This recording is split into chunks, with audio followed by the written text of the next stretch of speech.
देखिए, आज का जो अध्याय 14वां है सांख्यिकी, और इस सांख्यिकी अध्याय में से किस प्रकार से मोस्ट प्रश्न बन सकते हैं उसके बारे में बताते हैं आपको। देखिए, उदाहरण नंबर जो 1, 2 और 3 को छोड़ दीजिएगा, और आपको एक अति महत्वपूर्ण बात ध्यान रखना है कि आपको यहाँ पर प्रारंभ में हमें माध्य ज्ञात करने की 3 विधि दी गई है। इन 3 विधियों को अच्छी तरीके से आपको समझना है। कौन सी? एक प्रत्यक्ष माध्य विधि होगी, एक कल्पित माध्य विधि, एक है पग विचलन विधि। तीनों विधियों को अच्छी तरीके से समझ कर जाए, और किसी विधि के रूप में अभी भी पूछे आपको कि इस विधि से हल करें, तो उसी विधि से आपको हल करना है। यदि कोई विधि का नाम नहीं बताए तो आपको किसी भी विधि से जो आपको उचित लगे उस विधि से हल कर दें जब माध्य पूछा जाए, ठीक है। और उसके हिसाब से तीनों विधियों से एक एक प्रश्न हल करके जाए। इसी तरह से वही मोस्ट है। फिर भी आपको प्रश्न बताए 14.1 में, तो पहला मोस्ट है, तीसरा मोस्ट है, और उसके बाद 9वां सवाल भी मोस्ट है। आगे बढ़े तो आगे उदाहरण नंबर जो 4 है वो उसे मोस्ट कर लीजिएगा।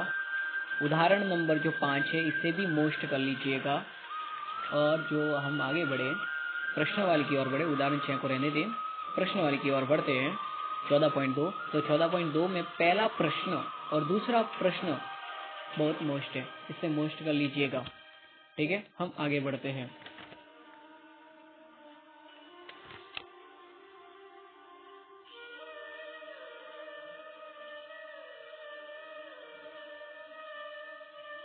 आगे देखते हैं,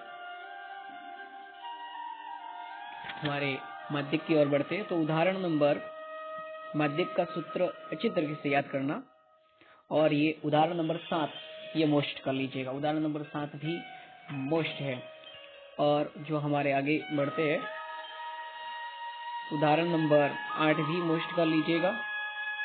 आगे बढ़ते हैं। एक सूत्र ये आपके पास है, ये काफी बार मैं बोलता हूँ कि इस सूत्र को याद रखिएगा, क्योंकि 1 नंबर का सवाल इस प्रकार से बन सकता है। देखिए, आपके सामने है 3 माध्यक बराबर बहुलक प्लस 2 माध्यक। इस प्रकार से इस सूत्र के अकॉर्डिंग आपको 1 नंबर का सवाल पूछ सकता है। तो ये सूत्र आपको याद होगा, बहुलक या माध्यक का नाम मान दिए तो वहां रख ले और माध्यक ज्ञात कर ले। 2 मान देगा, तीसरा मान आप प्राप्त कर सकते हो। कैसे, पता है ना आपको? चलिए आगे बढ़ते प्रश्न वाली की ओर। प्रश्न वाली जो हमारे पास है वो प्रश्न वाली इस तरह से है 14.3। 14.3 में पहला सवाल मोस्ट करें, दूसरा सवाल भी मोस्ट करें।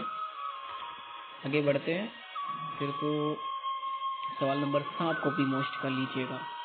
इसी प्रकार से हम आगे बढ़े तो आगे तो कुछ खास नहीं है प्रश्न वाली, क्योंकि बनने वाली है तो इसी से माध्य, माध्यक या बहुलक इन तीनों में से ही बन सकता है, और पहले में माध्य से ज्यादा सवाल बनने की संभावना है।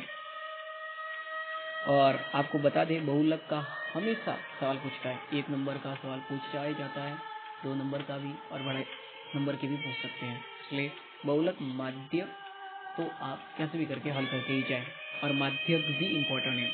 लेकिन कभी कभार क्या होता है पता है ना, जो हम सोचते हैं उससे अलग ही हो जाता है, यानी अलग भी प्रश्न पूछ सकते हैं। हो सकता है आपकी बात तोरण का ही दे दे, तो इस तोरण को भी समझ कर जाइए। तो यहाँ पर आपको सिर्फ ज्यादा नहीं, कुछ थोड़ा बहुत ध्यान देना है। प्रश्न नंबर 1 और प्रश्न नंबर 2 इसको विशेष ध्यान दे। हाँ, अब हम आपको आगे बताएं तो यही कहना चाहूंगा कि आपको इस 14 प्रश्न वाले के सारे सूत्र बहुत अच्छी तरीके से याद कर लें। फिर आपको माध्य ज्ञात करने की 3 विधि, जो माध्य ज्ञात करने की प्रत्यक्ष विधि, कल्पित माध्य विधि, पग विचलन विधि, तीनों विधियों को अच्छी तरीके से समझे, तीनों विधियों से अच्छी तरीके से प्रश्न हल करें। फिर माध्यक सूत्र याद करें, अच्छी तरह से प्रश्न हल करें, बहुलक को समझ ले कैसे ज्ञात करके अच्छी तरह से सवाल कर ले, तोरण का 1-2 सवाल मैंने जो मोस्ट बताया वो समझ ले, और जो एक सूत्र बताया 3 माध्यक वाला सूत्र बताया ना, 3 माध्यक 2 माध्यक बहुलक जो बताया 2 बहुलक, तो इसको बहुत बेहतर तरीके से याद करके जाइएगा। 1 नंबर का सवाल बन भी जाए तो आपका काफी अच्छी तरीके से नंबर बन सकते हैं, ठीक है ना। तब तक के लिए धन्यवाद।